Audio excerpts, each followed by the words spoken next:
கர்த்தருடைய பரிசுத்த நாமத்துக்கு மகிமை உண்டாகட்டும். பிரியமானவர்களே, இந்த நாளிலும் கூட தேவனுடைய சமூகத்திலே தேவனுடைய வசனங்களை தியானிக்கும்படியாக ஆண்டவர் நம்மை கொண்டு வந்தபடினாலே நன்றியுள்ள இதயத்தோடு நாம் கண்களை மூடி ஒரு சிறிய ஜெபத்தை கூட நாம் ஏறெடுப்போம். எங்களை அதிகமாய் நேசிக்குதான நல்ல தகப்பனே, இந்த நல்ல வேலைக்காய் ஸ்தோத்திரம். நீ செய்த எல்லா நன்மைகளுக்காய் ஸ்தோத்திரம். தேவனே, கடந்த நாட்கள் எல்லாம் உடைய கிருபை எங்களை பாதுகாத்து அதனான சோதனைகள், கஷ்டங்கள், நெருக்கங்கள் மத்தியிலே பரிசுத்த ஆவியானவர் எங்களை நடத்தி வந்தவனுடைய கிருபைகளுக்காய் ஸ்தோத்திரம். நீ நல்லவர், நீர் வல்லவர், நீர் வாக்குத்தத்தத்தில் உண்மையுள்ள தேவன் ஆண்டவரே. நேரத்திலும் கூட உடைய சமூகத்தை எங்கள் மேல அனுப்பும் ஆண்டவரே. இந்த வசனத்தை கேட்கிற ஒவ்வொரு பிள்ளைகளையும் நீர் பலப்படுத்தி தைரியப்படுத்தும்படியாய் ஜெபிக்கிறோம். எல்லாவற்றையும் இயேசு மூலம் கேட்கிறோம் நல்ல பிதாவே, ஆமென். கர்த்தருடைய பரிசுத்த நாமத்துக்கு ஸ்தோத்திரம். பிரியமானவர்களே, ஒரு வேத வசனத்தை நாம் வாசித்து தேவனுடைய சமூகத்திலே நாம் கடந்து போவோம். அப்போஸ்தலர் நடபடிகள் 2ஆம் அதிகாரம் 4ஆம் வசனம். அப்போஸ்தலர் நடபடிகள் 2ஆம் அதிகாரம் 4ஆம் வசனம். அவர்கள் எல்லாரும் பரிசுத்த ஆவியினாலே நிரப்பப்பட்டு ஆவியானவர் தங்களுக்கு தந்தருளின வரத்தின்படியே வெவ்வேறு பாஷைகளிலே பேசத் தொடங்கினார்கள். அல்லேலூயா. கர்த்தருடைய பரிசுத்த நாமத்துக்கு மகிமை உண்டாகட்டும். பிரியமானவர்களே, இந்த அப்போஸ்தலர் நடபடிகள் 2ஆம் அதிகாரம் 1ஆம் வசனத்திலிருந்து ஒவ்வொரு வீடியோவிலே நாம் தியானித்துக் கொண்டே வருகிறோம். இன்றைக்கு இந்த 4ஆம் வசனத்தை நாம் தியானிப்போம். 4ஆம் வசனத்திலே நாம் படிக்கும் பொழுது ஒரு 3 காரியத்தை நாம் இங்கே படிக்கிறோம். அவர்கள் எல்லோரும் பரிசுத்த ஆவியினாலே நிரப்பப்பட்டார்களாம். இரண்டாவது, ஆவியானவர் தங்களுக்கு தந்தருளின வரத்தின்படியே. இது இரண்டாவது. மூன்றாவது, வெவ்வேறு பாஷைகளை பேச தொடங்கினார்கள். அல்லேலூயா. பிரியமானவர்களே, புதிய ஏற்பாட்டு சபை என்று சொல்வது மனுஷனால் கட்டப்படுகிற சபை அல்ல, பணத்தினால் கட்டப்படுகிற சபை அல்ல, ஏதோ ஒரு உலகத்தினுடைய பொருளினால் கட்டப்படுகிற சபையும் அல்ல. புதிய ஏற்பாட்டு சபை என்று சொல்வது பரிசுத்த ஆவியானவரால் கட்டப்படுகிற சபை. அதுதான் புதிய ஏற்பாட்டு சபை. இந்த புதிய ஏற்பாட்டு சபை பரிசுத்த ஆவியானவர் தான் கட்ட வேண்டும். ஆகினால்தான் கர்த்தராகிய இயேசு கிறிஸ்து பரத்துக்கு எடுத்துக் கொள்ளப்படுவதற்கு முன்பதாக என் பிதாவின் இடத்திலிருந்து நான் பரிசுத்த ஆவியானவரை வாங்கி உங்களுக்கு அனுப்புவேன் என்று சொல்லி வாக்குத்தத்தம் செய்துவிட்டு போனார். பிரியமானவர்களே, இன்றைக்கு பூமியிலே சபைகள் கட்டப்படுகிறது. ஆனால் பரிசுத்த ஆவியானவரால் கட்டப்படுகிறதா? நாமும் கட்டப்படுகிறோம். பரிசுத்த ஆவியினால் கட்டப்படுகிறோமா? பரிசுத்த ஆவியானவர் இல்லாத சபை அது உண்மையான சபை அல்ல. ஆகினால்தான் இந்த 4ஆம் வசனத்திலே ஒரு 3 காரியத்தை. முதல் காரியம், அவர்கள் எல்லாரும் பரிசுத்த ஆவியினாலே நிரப்பப்பட்டார்கள். இன்றைக்கு மனம் திரும்பி ஞானஸ்நானம் எடுத்த தேவனுடைய பிள்ளைகள் பரிசுத்த ஆவியினாலே நிரப்பப்படுகிறார்களா? இந்த வார்த்தை ஆவிக்குரிய அர்த்தம் என்னவென்றால், பரிசுத்த ஆவியினால்தான் சபை கட்டப்பட வேண்டும், பரிசுத்த ஆவியினால்தான் ஒரு ஊழியக்காரர் நடத்தப்பட வேண்டும், பரிசுத்த ஆவியினால்தான் ஒரு விசுவாசி நடத்தப்பட வேண்டும், பரிசுத்த ஆவியினால்தான் ஒரு குடும்பம் கட்டப்பட வேண்டும். பரிசுத்த ஆவியானவர் நம்மளை நடத்தாவிட்டால் பிசாசுதான் வந்து நடத்துவார். பிரியமானவர்களே, நீங்கள் கிறிஸ்தவர்கள் தான், நீங்கள் தேவனுடைய பிள்ளைகள் தான். ஆனால் உங்கள் சபையானாலும், உங்கள் குடும்பமானாலும், ஒவ்வொரு ஊழியர்களானாலும், ஒவ்வொரு விசுவாசிகளானாலும் உங்களை ஆராய்ந்து பாருங்கள். இந்த நாட்களிலே பரிசுத்த ஆவியானவர் நம்மை நடத்துகிறாரா? அவர்கள் எல்லாரும் பரிசுத்த ஆவியினாலே நிரப்பப்பட்டார்கள் என்றால் அதனுடைய டிரான்ஸ்லேஷன் பரிசுத்த ஆவியினாலே நடத்தப்பட்டார்கள். பரிசுத்த ஆவியானவர் நம்மை நடத்தாவிட்டால் நாமே நம்மை நடத்திக் கொள்ள கூடாது.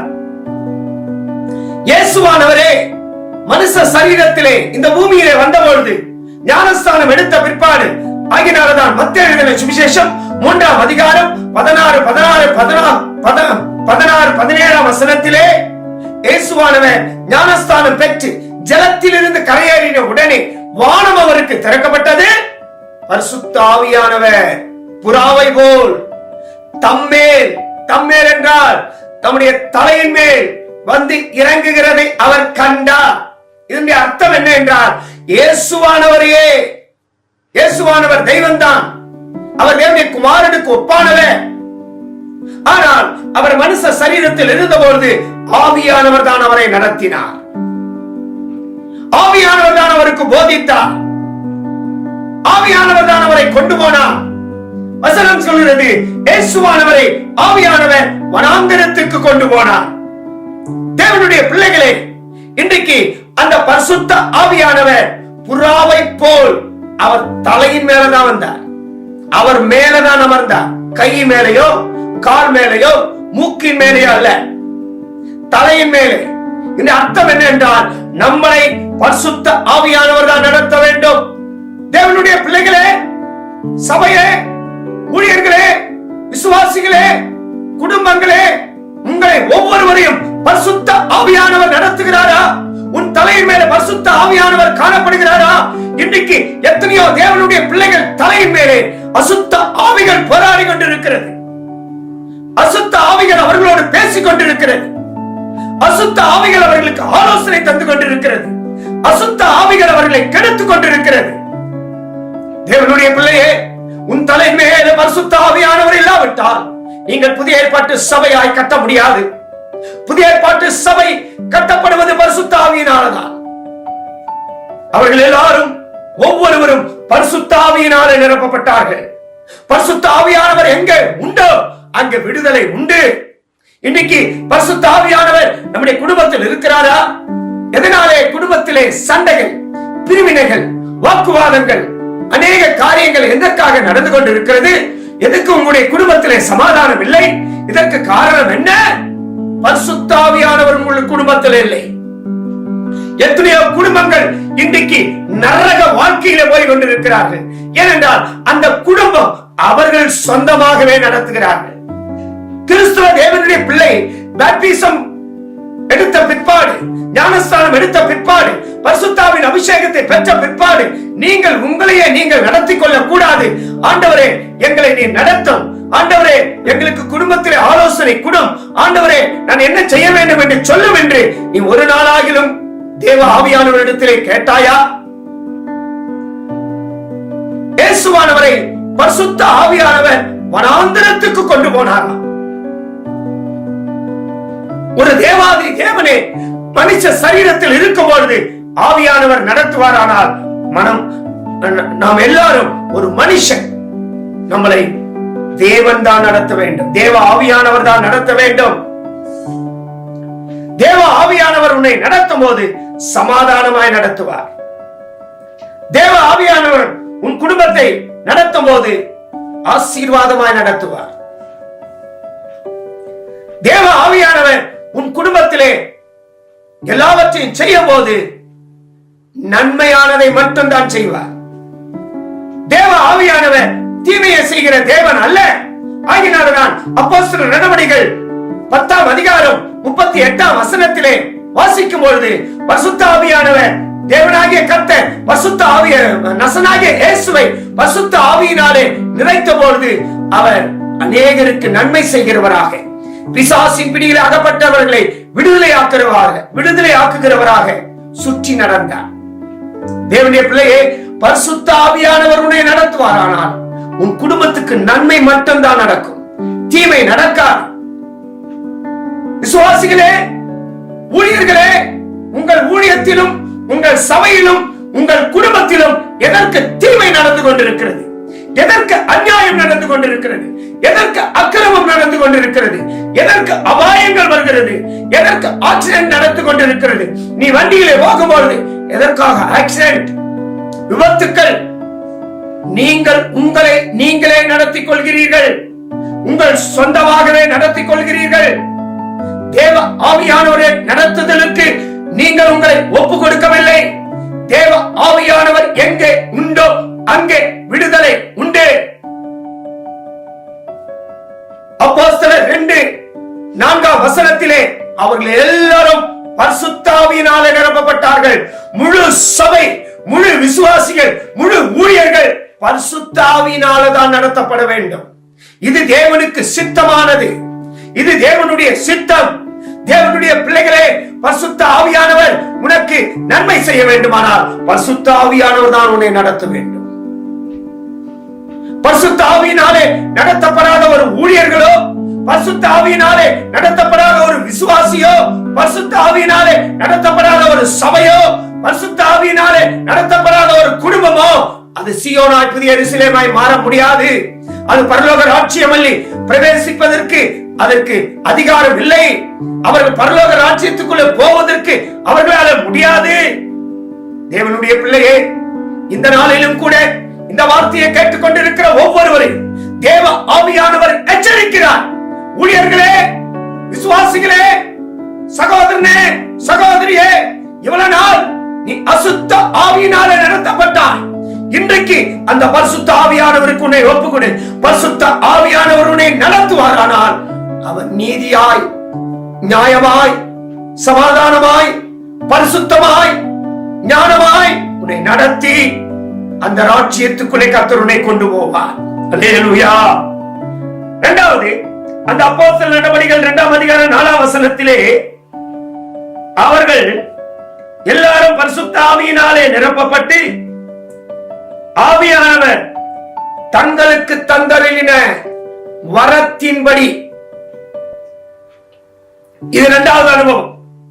புதிய ஏற்பாட்டு சபை கட்டப்பட வேண்டுமானால் பரிசுத்த ஆவியானவர் தான் நடத்த வேண்டும்.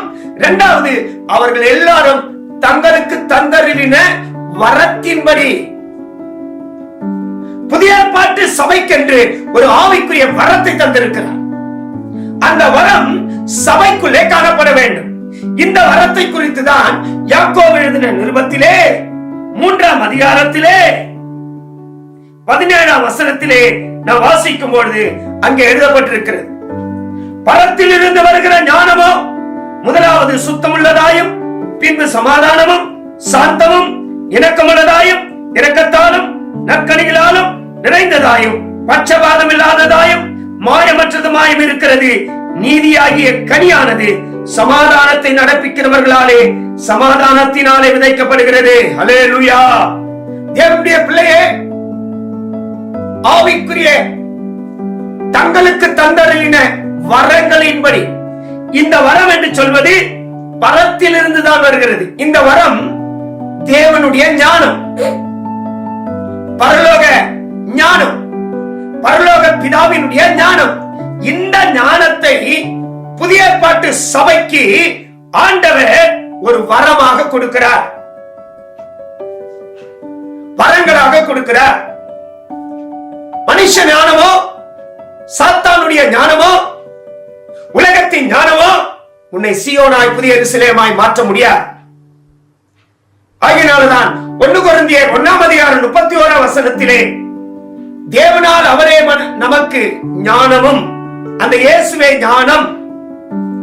அந்த இயேசுவானவரை எவர்கள் அங்கீகரித்து, எவர்கள் ஞானஸ்தானம் பெற்று பரிசுத்த ஆவியின் அபிஷேகத்தை பெற்றுக் கொள்கிறார்களோ, அந்த இயேசுவின் மூலமாக தான், அந்த ஞானமாகிய இயேசுவின் மூலமாக தான் நாம் பரலோக ராஜ்யத்துக்குள்ளே பிரவேசிக்க முடியும். தேவனுடைய பிள்ளைகளே, இந்த யாக்கோபு 3:17 இந்த ஞானம் பரத்திலிருந்து வருகிற ஞானம். இந்த ஞானத்தை நாம் பெற்றுக்கொள்ள வேண்டும். அந்த அப்போஸ்தலர் நடவடிக்கைகளிலே 2ஆம் அதிகாரம் 4ஆம் வசனத்திலே அவர்கள் எல்லாரும் தங்களுக்கு தந்தறிந்த வரத்தின்படி நிரப்பப்பட்டார்கள். அந்த வரம் தான் தேவனுடைய ஞானம். அதுதான் இயேசு கிறிஸ்துவின் ஞானம். அந்த ஞானத்திலிருந்து இந்த வரங்களை நாம் பெற்றுக்கொள்ள வேண்டும். அந்த வரம் எப்படிப்பட்ட வரம்? முதலாவது, அது சுத்தமுள்ள வரம். புதிய ஏற்பாட்டு சபை இப்படிப்பட்ட வரங்களை, சுத்தமுள்ள வரம். உன் இருதயம் சுத்தமா இருக்க வேண்டும். இரண்டாவது, சமாதானம். புதிய ஏற்பாட்டு சபை என்றால் அது முதலாவது சுத்தமா இருக்க வேண்டும். அது ஒரு ஆவிக்குரிய வரம். இரண்டாவது, புதிய ஏற்பாட்டு சபை என்றால் அது சமாதானமா இருக்க வேண்டும். சபைக்குள்ளே எத்தனையோ சபைகள் இன்றைக்கு சண்டைகள், பிரிவினைகள், பலவிதமான காரியங்கள் நடந்து கொண்டிருக்கிறது. தேவனுடைய பிள்ளையே, நீங்கள் புதிய ஏற்பாட்டு சபை பரிசுத்த ஆவியானவருடைய நடத்துவாரானால் உன் சபைக்குள்ளே சமாதானம் இருக்கிறதா? உன் குடும்பத்துக்குள்ளே சமாதானம் இருக்கிறதா? உங்கள் தனிப்பட்ட வாழ்க்கையிலே சமாதானம் இருக்கிறதா? பரத்தில் இருந்து இறங்கி வருகிற ஞானம் முதலாவது சுத்தம் உள்ளது, இரண்டாவது சமாதானம் உள்ளது, மூன்றாவது சாந்தம் உள்ளது. நீங்கள் புதிய ஏற்பாட்டு சபை என்று சொன்னால் உங்களுக்குள்ளே சாந்த சுபாவம் இருக்க வேண்டும். சாந்தம் உள்ளவர்கள் தேவனுடைய ராஜ்யத்தை சுதந்திரித்துக் கொள்கிறார்கள். பரலோக ராஜ்யத்தை அவர்கள் சுதந்திரித்துக் கொள்கிறார்கள். இன்னைக்கு எத்தனையோ தேவனுடைய பிள்ளைகள் பரிசுத்தாவின் அபிஷேகத்தை பெற்றிருக்கிறார்கள். புதிய ஏற்பாட்டு சபை என்று சொல்கிறார்கள், நாங்கள் மனவாட்டி என்று சொல்கிறார்கள், நாங்கள் எடுத்துக்கொள்ளப்படுகிற சபை என்று சொல்கிறார்கள், நாங்கள் கர்த்தருடைய வருகையிலே போகிற சபை என்று சொல்கிறார்கள். ஆனால் சாந்த சுபாவமே இல்லை. தேவனுடைய பிள்ளையே, நீ சாந்த சுபாவத்தினால நிரப்பப்பட்டிருக்கிறாயா? நான்காவது அந்த வரம் இணக்கம் உள்ளதாய், ஒருவருக்கு ஒருவர் இசைந்து போகக்கூடிய சுபாவங்களே இல்லை. புதிய ஏற்பாட்டு சபை என்று சொல்வது, பரிசுத்த ஆவி அபிஷேகத்தை பெற்ற சபை என்று சொல்வது, எடுத்துக்கொள்ளப்படுகிற சபையிலே ஒருவருக்கொருவர் விட்டுக் கொடுக்கிற சுபாவங்கள் இருக்க வேண்டும். நான் தான் பெரியவர்கள், நான் தான் பெரியவர்கள் என்று போய் கொண்டிருக்கிறார்கள். அடுத்து இரக்கத்தால். புதிய ஏற்பாட்டு சபை என்றால் இரக்கமான சுபாவங்கள் இருக்க வேண்டும். அந்த இரக்கம் உங்களுக்குள்ளே காணப்படுகிறதா? அடுத்து, புதிய ஏற்பாட்டு சபை என்பது நற்கனிகளால் நிறைந்ததா இருக்க வேண்டும். பிரியமானவர்களே, பரிசுத்த ஆவியானவர் நமக்குள்ளே இருந்தால் நற்கனிகளை தான் நாம் வெளிப்படுத்துவோம். ஆகினால்தான் சங்கீதக்காரன் சொல்கிறார், 1ஆம் சங்கீதத்திலே, நீர்க்கால்களின் ஓரமாய் நடப்பட்டு தன் காலத்தில் தன் கனியை தந்து இலை உதிராதிருக்கிற மரத்தை போல் இருப்பான். அல்லேலூயா. தேவனுடைய பிள்ளைகளே, பரிசுத்த ஆவியின் அபிஷேகத்தை பெற்ற புதிய ஏற்பாட்டு சபையாகிய விசுவாசியோ, ஊழியர்களோ, தனிப்பட்ட மனுஷனோ, அவர்கள் புதிய ஏற்பாட்டு சபை என்றால் தன் காலத்தில் தன் கனியை தரணும். கிறிஸ்துவின் சுபாவங்கள் தான் கனி. இந்த கனியை நாம் வெளிப்படுத்த வேண்டும். அதான் நற்கனிகளால் பட்சபாதம் இல்லாததாய் நமக்குள் வேற்றுமை இருக்கிறது. நான் உயர்ந்தவன், தாழ்ந்தவன், அந்த ஜாதி, இந்த ஜாதி, அந்த பாஷை, இந்த பாஷை. பரிசுத்த ஆவி பெற்றவர்கள் அவர்கள் எல்லாரும் ஓரிடத்திலே ஒருமனப்பட்டுதான் கூடி வந்தார்கள். ஒரே நகரத்தாரும் தேவனுடைய வீட்டாருமாய் நீதியின் கனியாகிய பரிசுத்த ஆவியினாலே கட்டப்பட்டு அவர்களுக்குள்ளே பாஷை வித்தியாசங்களே இருக்கக்கூடாது, ஜாதி வித்தியாசமே இருக்கக்கூடாது. இன்னைக்கு சபைக்குள்ளே ஜாதி, பாஷை வித்தியாசங்கள் போராடி கொண்டிருக்கிறது, தலை விரித்து ஆடிக்கொண்டிருக்கிறது. ஊழியர்களுக்குள்ளே பாஷை வித்தியாசங்கள், விசுவாசிக்குள்ளே பாஷை, ஜாதி வித்தியாசங்கள். இன்றைக்கு எத்தனையோ கிறிஸ்தவர்கள் கல்யாணம் செய்யும் பொழுது, திருமணம் செய்யும் பொழுது பெண்ணும் பையனுக்கும் பாஷை, ஜாதியை பார்த்து தான் கல்யாணம் செய்கிறார்கள். ஆனால் சொல்கிறார்கள், நாங்கள் கிறிஸ்துவுக்குள் எல்லாரும் ஒன்றே. இயேசுவின் ரத்தத்தினாலே மீட்கப்பட்ட ஒரு தேவனுடைய பிள்ளை பாஷையோ ஜாதியோ பார்த்து கல்யாணம் பண்ணால் அவர்கள் பரலோக ராஜ்யத்துக்குள்ளே பிரவேசிக்க முடியாது. பட்சபாதம் இல்லாதவர்களால் பரிசுத்த ஆவியின் அபிஷேகத்தை பெற்ற புதிய ஏற்பாட்டு சபைக்குள்ளே பட்சபாதம் இருக்கக்கூடாது, மாயமற்றதுமாயிருக்கிறது. நீதியாகிய கனியானது சமாதானத்தை நடப்பிக்கிறவர்களாலே சமாதானத்தினால் விதைக்கப்படுகிறது. தேவனுடைய பிள்ளைகளே, இந்த வசனத்தை கேட்டுக் கொண்டிருக்கிற தேவனுடைய பிள்ளைகளே, அப்போஸ்தலர் 2 அதிகாரம் 4 வசனத்திலே அவர்கள் எல்லாரும் பரிசுத்த ஆவியினாலே நிரப்பப்பட்டது போல, சபை என்று சொன்னால், புதிய ஏற்பாட்டு சபை என்று சொன்னால் அவரவர்களுடைய இஷ்டத்தின்படி நடத்தப்படுகிறது. அவரவர்களுடைய சுய இச்சையின்படி இழுக்கப்பட்டு அவரவர்கள் பாவம் செய்து கொண்டிருக்கிறார்கள். நாம் நம்முடைய சுய இச்சையின்படி இழுக்கப்பட்டு நடத்தப்படுகிறவர்கள் சபையோ ஊழியர்களோ விசுவாசிகளோ அல்ல, பரிசுத்த ஆவியினாலே நடத்தப்பட்டு. இரண்டாவது, தேவன் தந்தலின் ஆவிக்குரிய வரம், அது தேவ ஞானம், பரத்திலிருந்து உண்டாகிற ஞானம். அது சுத்தம் உள்ளது, சமாதானம் உள்ளது, சாந்தம் உள்ளது, இலக்கம் உள்ளது, இரக்கத்தால நற்கனிகளால நிறைந்ததாய் காணப்பட வேண்டும். இதுவே ஒரு வரமாய் சபைக்குள்ளே கர்த்தர் தருகிறார். மூன்றாவது, அப்போஸ்தலர் 2 அதிகாரம் 4 வசனத்திலே அவர்களுக்கு தந்தலின் பாஷையின்படி பேச தொடங்கினார். அதுதான் அந்நிய பாஷை. தேவனுடைய பிள்ளையை இந்த உலக பாஷை பரலோக ராஜ்யம் அல்ல, பிரவேசிக்க முடியாது. பரலோகம் நீங்களும் நானும் போக வேண்டுமானால், மனவாட்டியாய் நாம் மாற வேண்டுமானால், ஆயத்தமாக்கப்பட்ட சபையாய், பூர்ணமாக்கப்பட்ட சபையாய் நாம் காணப்பட வேண்டுமானால், எடுத்துக் கொள்ளப்படுகிற சபையாய் நாம் மாற வேண்டுமானால் ஒரு அந்நிய பாஷை நமக்கு அவசியமா இருக்கிறது. எத்தனையோ தேவனுடைய பிள்ளைகள் பரிசுத்த ஆவியை பெற்றேன் என்று சொல்கிறார்கள், ஆனால் சபையிலே அந்நிய பாஷையை பேசாமல் இருக்கிறார்கள். இந்த நாளிலும் கூட நம்முடைய கண்களை நாம் மூடுவோமாக.